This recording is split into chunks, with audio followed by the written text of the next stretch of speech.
Pelajaran hari ini daripada bab 1 yang bertajuk Kitab Suci adalah Firman Tuhan.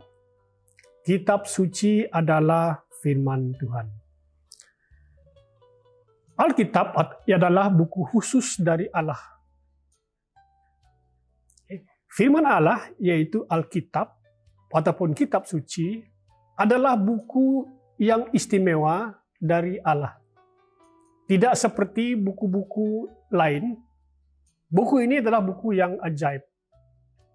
Buku ini ditulis oleh pelbagai orang yang berbeza yang menulis dengan ilham dari Roh Kudus. 2 Timotius pasal 3 ayat 16 berkata, seluruh kitab suci diilhamkan oleh Allah dan berguna untuk mengajar, menegur, membetulkan, dan mendidik ke arah kebenaran. Kitab suci adalah buku yang terlaris di dunia. Penjualan buku ini selalu melebihi penjualan buku-buku yang lain. Alkitab telah diterjemahkan ke dalam pelbagai bahasa lebih banyak daripada buku-buku yang lain yang ada di dunia.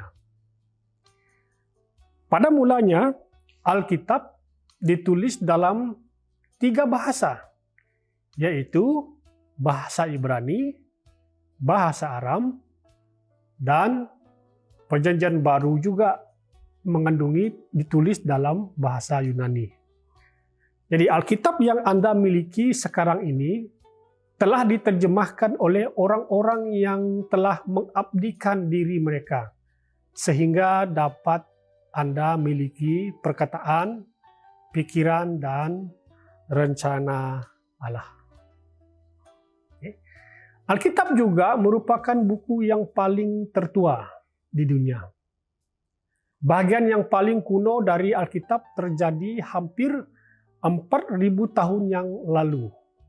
Meskipun demikian, Alkitab masih juga merupakan buku yang termodern, terlaris dalam dunia pada hari ini.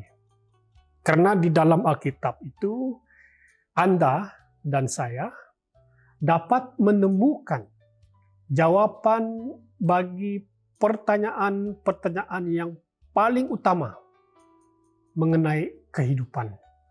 Sepertinya soalan-soalan itu adalah, dari mana asal saya? Mengapa saya berada di sini?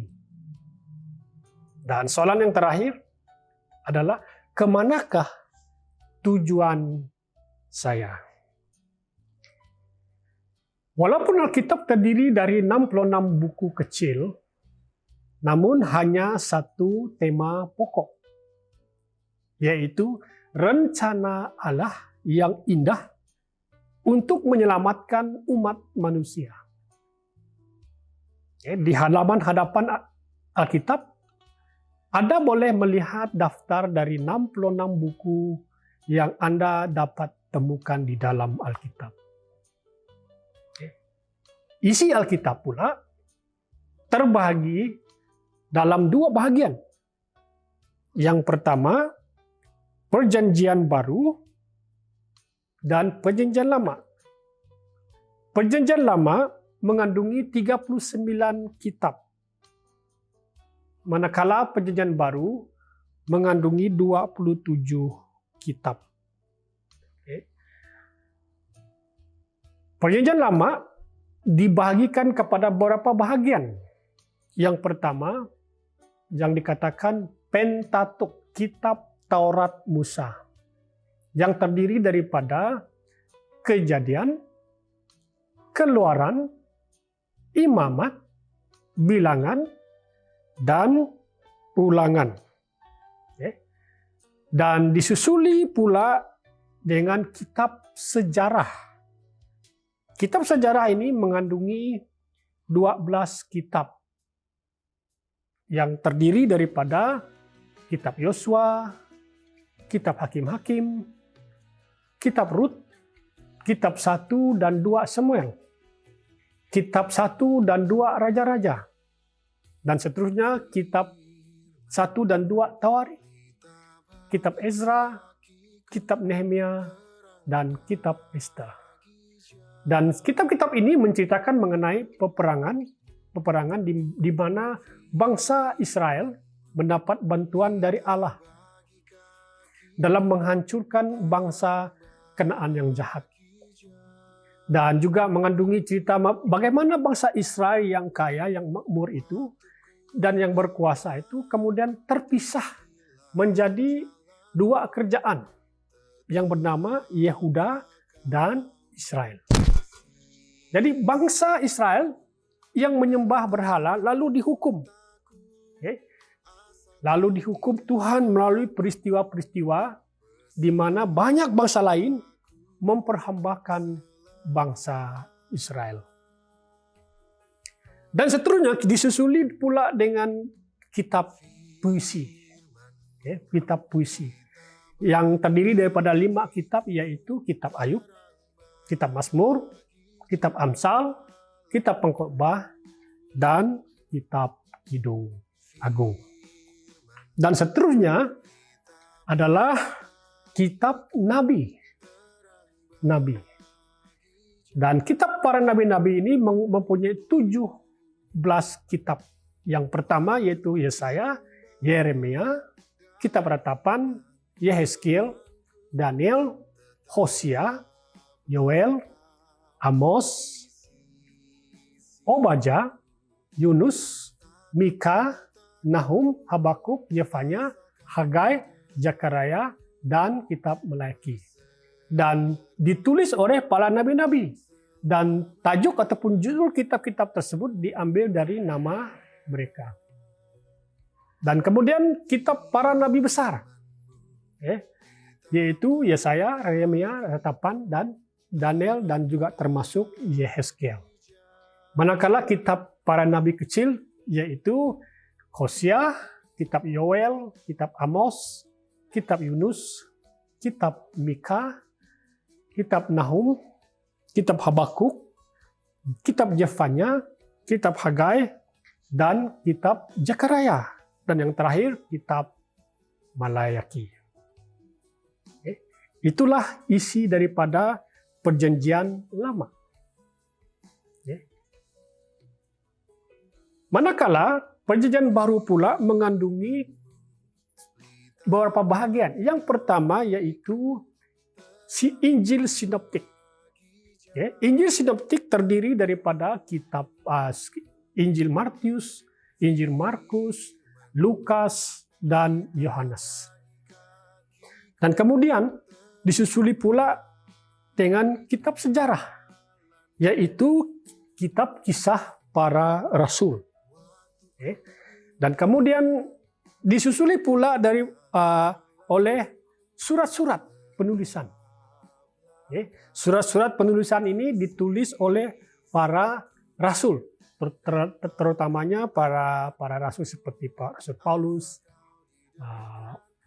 Petrus, Yohanes, dan sepertinya Roma, 1 Korintus, 2 Korintus, Galatia, Efesus, Filipi, Kolose, 1 dan 2 Tesalonika, 1 dan 2 Timotius, Titus, Filemon, Ibrani, Yakobus, 1 Petrus dan 2 Petrus, 1 dan 2 Yohanes, dan yang terakhir kitab Yudas, surat Yudas. Dan yang terakhir adalah kitab Wahyu. Dan kitab Wahyu ini kita tahu bahwa adalah kitab Wahyu, menceritakan tentang akhir zaman. Nah, Perjanjian Lama menceritakan pekerjaan Allah dengan umatnya sebelum kelahiran Tuhan Yesus.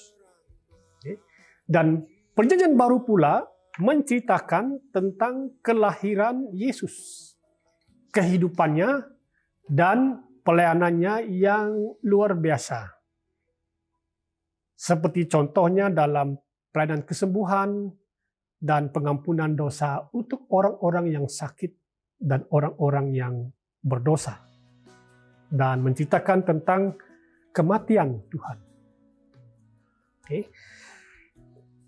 Bagaimana kita mempelajari kitab suci? Bagaimana kita mempelajari kitab suci? Hubungan yang paling penting yang dapat kita dapatkan dalam kitab ini adalah hubungan dengan Allah. Dengan membaca kitab suci, Anda mengerti seperti apa Allah itu. Fikiran-fikirannya, rencana-rencananya, dan janji-janjinya untuk Anda. Daftar indeks di bagian depan Alkitab, yang khusus dari Alkitab suci, dan kita menemukan nomor halaman bagian kitab suci yang Anda ingin pelajari. Jadi untuk membantu kita menemukan suatu bagian yang khusus dari Alkitab suci, terjemahan kitab suci telah menyusun teks tersebut. Contohnya, nomor 1, kitab-kitab. Bab-bab di dalam Alkitab. Ayat-ayat di dalam bab. Misalnya, apabila Anda ingin mencari sebuah rujukan sepertinya Kejadian. Kejadian 3:15. Ini berarti kitab Kejadian. Bab 3 dan ayat 15.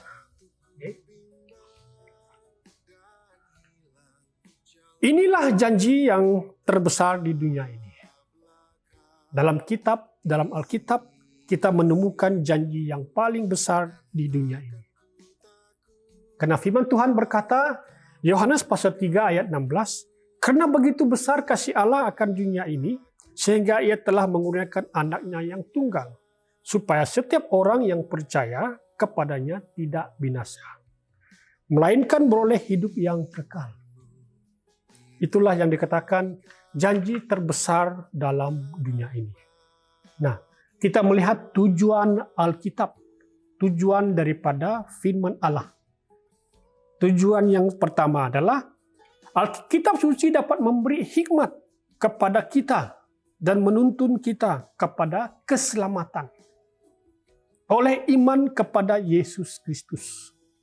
Segala tulisan yang diilhamkan Allah memang bermanfaat untuk mengajar, untuk menyatakan kesalahan, untuk memperbaiki kelakuan, dan untuk mendidik orang-orang dalam kebenaran. 2 Petrus pasal 1 ayat 3 berkata, karena kuasa ilahinya telah menganugerahkan kepada kita segala sesuatu yang berguna untuk hidup yang saleh dan pengenalan akan Dia yang telah memanggil kita oleh kuasanya yang mulia dan ajaib. Tujuan kitab suci yang selainnya adalah dengan jalan itu ia dapat menganugerahkan kepada kita janji-janji yang berharga dan yang sangat besar, supaya olehnya kamu boleh mengambil bagian dalam kodrat ilahi dan luput dari hawa nafsu duniawi yang membinasakan dunia. Dipetik daripada 2 Petrus pasal 1 ayat 4. Nah, selain daripada tujuan Alkitab itu, kita juga akan melihat firman Allah itu memberikan kehidupan. Firman Allah memberikan kehidupan. Yohanes pasal 6 ayat 63 berkata, perkataan-perkataan yang kukatakan kepadamu adalah roh dan hidup.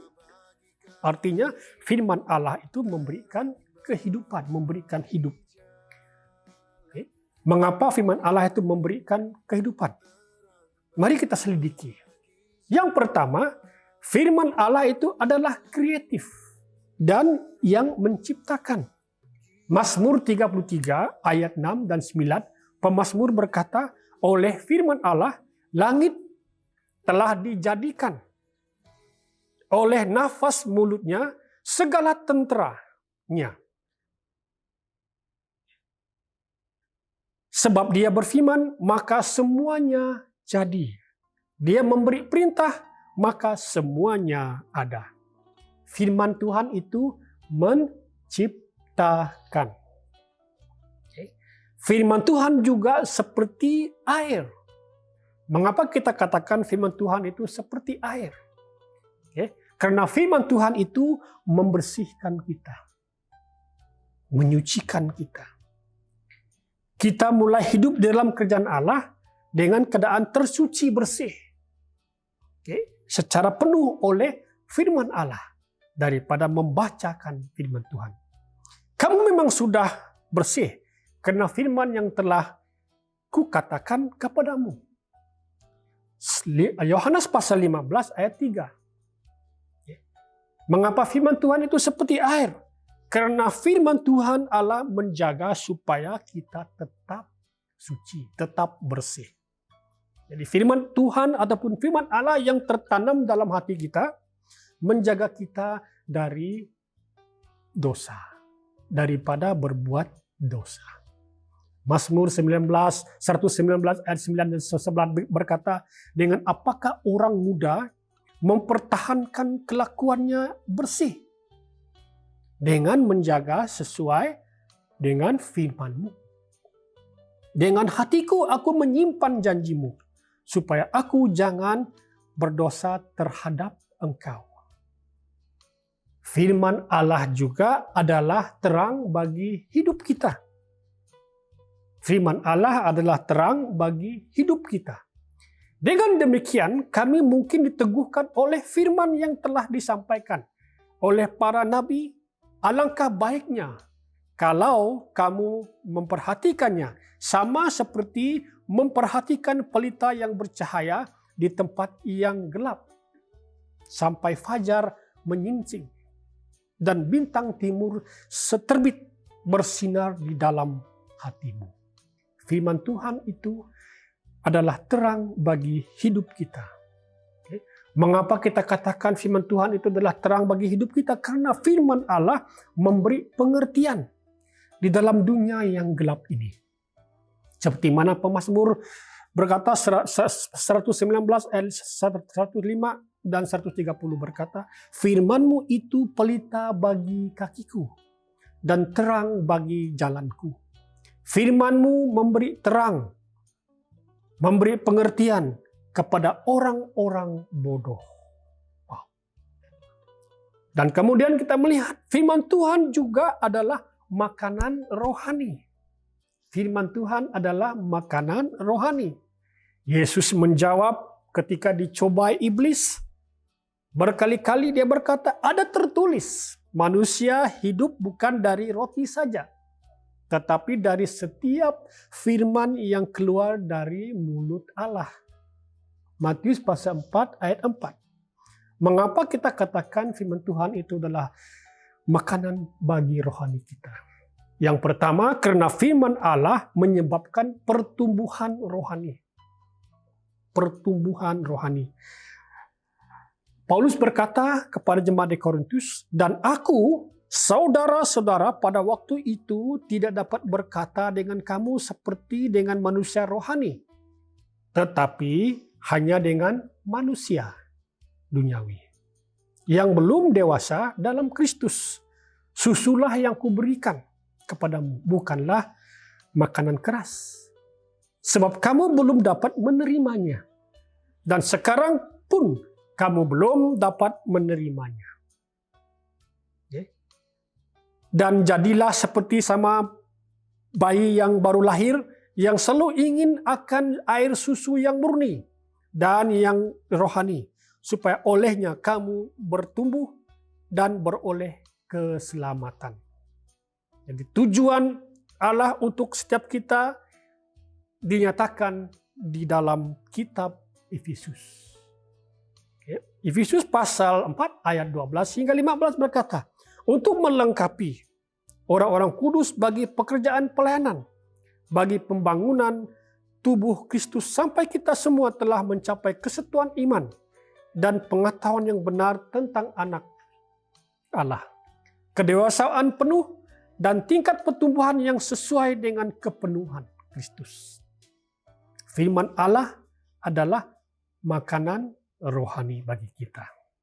Dan yang seterusnya, firman Allah ataupun Alkitab adalah benih. Alkitab adalah benih.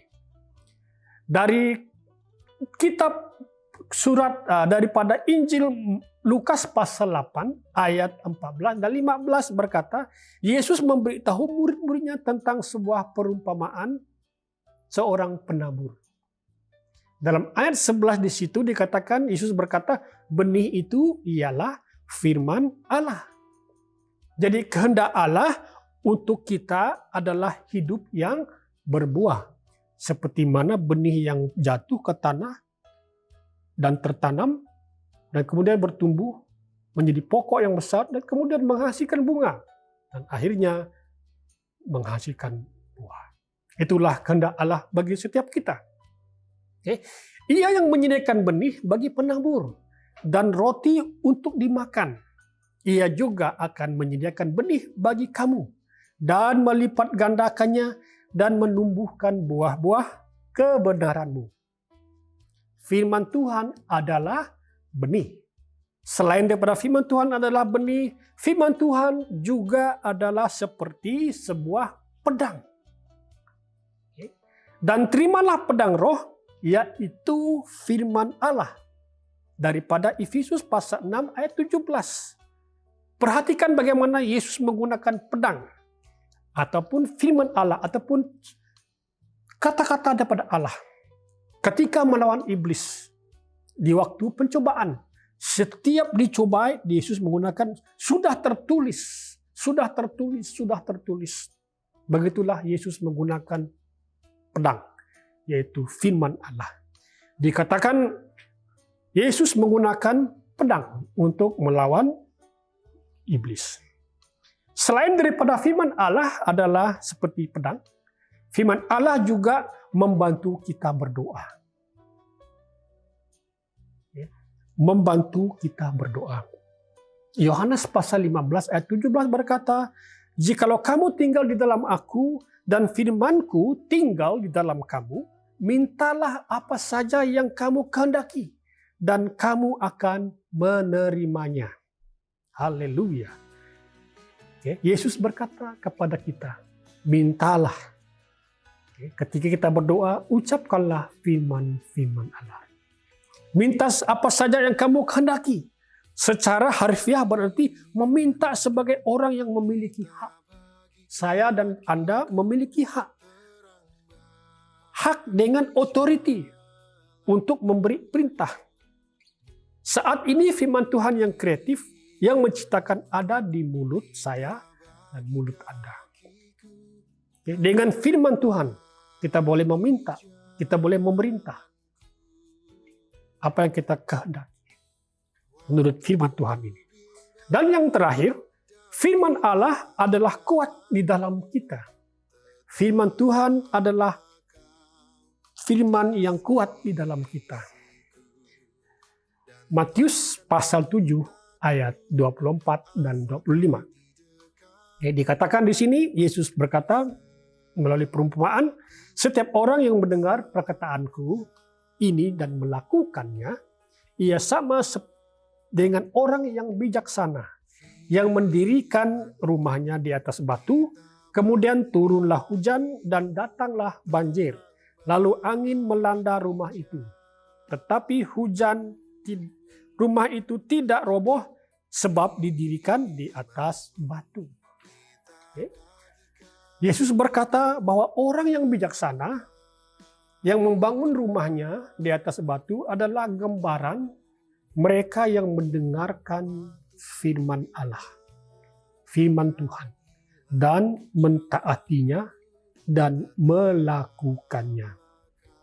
Oleh itu, saudara-saudari, ketika kita mendengar firman Allah, kita harus simpan, mentaatinya, dan tidak hanya mentaatinya, kita juga harus melakukannya. Firman Allah membangun simen di dalam bagian-bagian dalam kehidupan kita, sehingga apapun yang kita akan hadapi, apapun yang akan melawan kita, kita akan berdiri dengan kuat. Firman Allah adalah, kitab suci adalah firman Tuhan.